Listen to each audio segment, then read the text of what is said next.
What is up, YouTube? That's here, bringing you guys another episode of Amateur Hour. We are going up against Orion today, who is using a Mega Swampert, Talonflame, Snorlax, and Weavile, and we're going to be starting it off strong with Lugia and Giratina, both of my Ubers, both of my status setters, as well as Mega Gengar and Weavile. So I'm just going to hop into this one, get right into it, and show you guys how to, tick out a standard team, because my opponent has a pretty standard team, I guess. He has, the Talonflame and the Mega Swampert, and what's really cool about both of those is I can put Toxic and Will-O-Wisp on both of them, and then I'll just be bulky enough to just, not die for a few turns, I guess. That's definitely the strategy I'm going for here in this game. So we're going to see Mega Swampert activate here, and I want to talk about Mega Swampert for a minute, because I don't know why. Look, this replay actually made me think about it.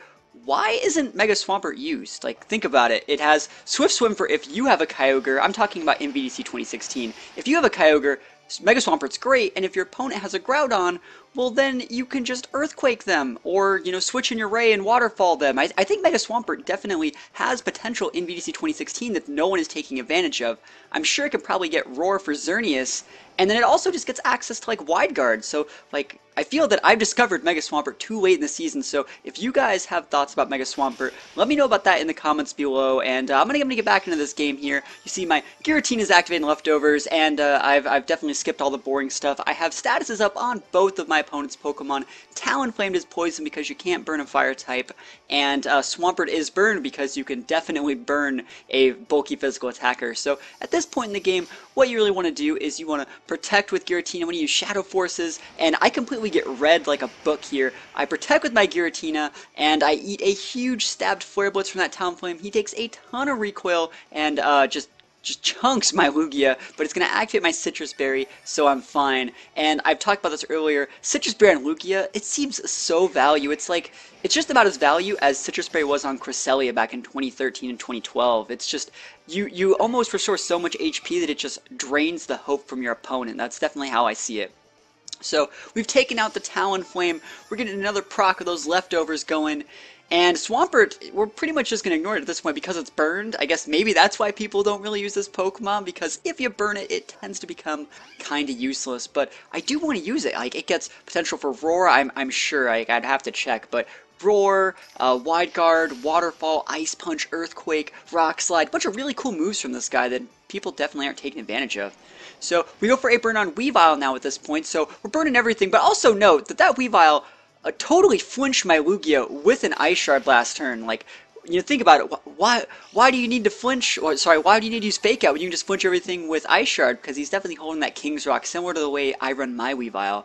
So more statuses, more taking out of our opponents here. Let those burns roll, and at this point, I could start attacking. I guess we're gonna see the Weavile go for a Shadow Claw on my Lugia. It's not gonna take me out because of its burn status, and I'm just gonna pop a Roost here. And this Roost is like the nail in the coffin. It's restoring so much HP as my webcam just doesn't want to play this game anymore. Webcam, help me out here. So, and yes, anyways, I'll cast the rest of the game down here. So, webcam has fallen. Giratina is in a Shadow Force here, and actually, one cool thing about Shadow Force is I Shadow Force the Swampert, I'm pretty sure, but I think it redirected to Weavile awkwardly, because watch, he's gonna go for an Ice Shard here. It's not gonna flinch me this time, luckily for me, and I go for an Aeroblast onto the I'm sure the Weavile slot. My bad. How did I end this turn? Because something happened awkwardly with Shadow Force. So let's see. Shadow Force comes in, and it targets Swampert. Maybe it's next turns. We'll see. This whole camera falling down thing from the top of my monitor has definitely changed the way I'm casting this episode. So I'm gonna go for some lefties here, and we're just waiting to tick them out. It looks like Weavile is gonna tick out before the Swampert here. And so yeah, this is what happened. I go for another Shadow Force after we see a beat up, and beat up Weavile with a King's Rock is actually really cool tech. It's similar to the way you would see a King's Rock on a Skilling Pokemon, and that's really cool, but unfortunately doesn't have the Pokemon to back it up. So I go for a Roost with my Lugia, restore a bunch of that HP right there, almost top myself off, and I go for another Shadow Force here, and it's to deal damage as well as just avoid damage from the potential damage from Swampert. He goes for an Ice Punch, he's targeting the Lugia correctly, so that's going to hit. It's not really going to do anything because he's burned, and I'm pretty sure I target a Pokemon that's going to get ticked out from burn. That's pretty much how I see this happening. Yeah, I think I targeted the Swampert slot, expecting him to potentially switch it out or something.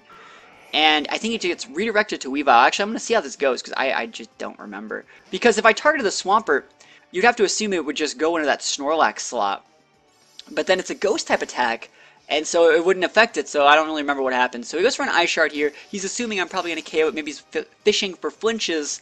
And he gets the Toxic off on Snorlax, who's protecting, and then Shadow Force hits, and it hits the Weavile, and I don't really know if I targeted the Weavile. Shadow Force is a really weird move, and one of its biggest strengths is that, well, you know who you target when you're playing the game, but your opponent doesn't know who you target. It's like when you just disappear, they're like, where's he going? You know, like, who's he hitting? So it's not like you can even protect to stop it either. That's the strength of Shadow Force. So thank you guys for watching. Let me know what you guys think about this video in the comments below. And other than that, I'm going to fix my webcam because it's definitely fallen. So let me know what you guys think in the comments below, and I'll see you guys next time. Peace out.